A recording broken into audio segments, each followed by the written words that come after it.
Alright, so I'll be showing you guys around the exterior elevations. To start off, there's 5 sheets. They go through, they show all the different sides of the building. First thing that I want to point out is that each one is just called exterior elevation. It doesn't tell you north, south, east, or west, or exactly where it is. And at first I was confused. I was like, how am I going to know that? Then I started looking at the whole sheet a little more rather than just the drawing. And up here, there's this key plan, which is extremely useful. Of course, without it, you wouldn't be able to tell what you're looking at. So here it tells you the sheet and then the drawing number.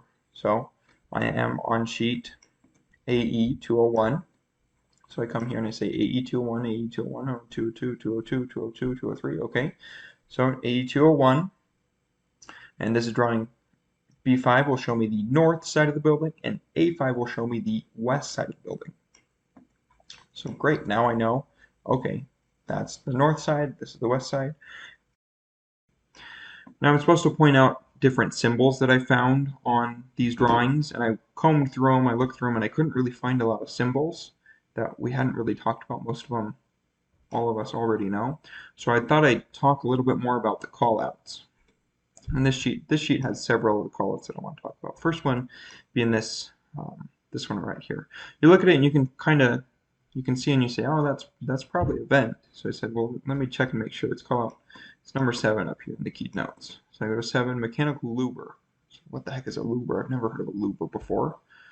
So it said, well, see the mechanical drawings, AE512. Well, that's a detail. So maybe that detail will give me a little bit more information as to what a louver is. So I go to 512 here, and I come to louver, and still not sure if it's a vent. I can tell it's screwed into the concrete, some kind of metal. It doesn't stick out too far from the building, only 4 inches. So it's got to be a vent, right? So to really figure that out, I looked it up on Google, of course, and yeah, it's just a vent.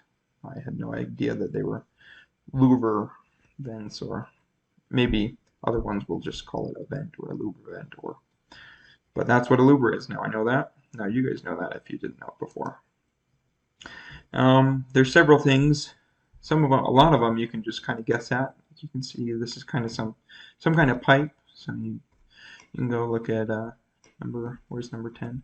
10 downspout nozzle. Okay, so I can see the plumbing drawings if I want more information on that downspout and what exactly it is. There is one thing, however, that I could not figure out what it was, and they're these. Here there's 2 of them, and there's several, but they don't have a call out on them. I don't know what they are. They're here, down here too. I'm thinking they're obviously some kind of vent for like a turtle vent. They kind of look like a turtle vent, but they're a little bit different. Or some kind of drain for the roof is what I'm thinking, because they seem to be on the flat parts where there's no gutter. See how there's no gutter um, on this brick. There's gutter up here. You can see the gutter right there. And then there's downspouts. They're called out. The downspouts are called out down here. Where are they? And then number 6 right there. The downspouts. And then there's gutters on that top part. But all here there's no gutter, so there must be some sort of drain. I'll talk to you guys about the things that I figured out of why I think the architect made the building in this way. First thing I want to talk about is these double doors. They are the only there are only 2 sets of double doors that are around the whole building. So there's other elevations, and you can see there's doors here. There's a set of double doors here. But this west side of the building is the only side that has 2 sets of double doors. And I thought, well, why is that? So I decided, well, I'll go look at the site plan, and maybe that'll give me some insight. And when we look at the site plan, we see, well, there's this huge parking lot here and here. So why wouldn't they have that main entrance of 2 sets of double doors closer to these big parking lots, right? So I thought, well, this doesn't really give me a good idea of campus and where the building actually is related to other buildings. So I went to Google. Where is it?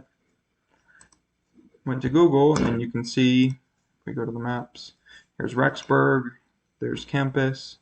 We can see that there is the Science and Technology Center, and this is the west side where those two sets of double doors are, and that's where the rest of campus is. You know, there's not more buildings on this side of campus. There's nothing really back here. So the main flow of students going in and out of the building is going to be on the west side through those doors. And that's why the architect put them on that side. Second thing I want to talk about is the foundation.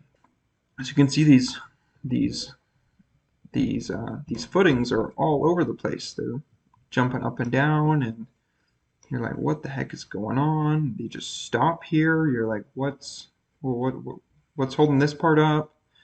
So I thought, you can see, so I thought, okay, well, there's got to be a reason for that. The best reason, the best way to show it, you can see them here, the footings all jet down. The best way to show it is once again on Google. If we look at the building here, we can see, okay, that's why there's so many jumps and things, because the building isn't sitting on a flat level. It's jumping up and down, going all over the place, going in different elevations. So that's why the architect made it like that. You can see it from the other side. Actually, I went to go look at the building on the other side.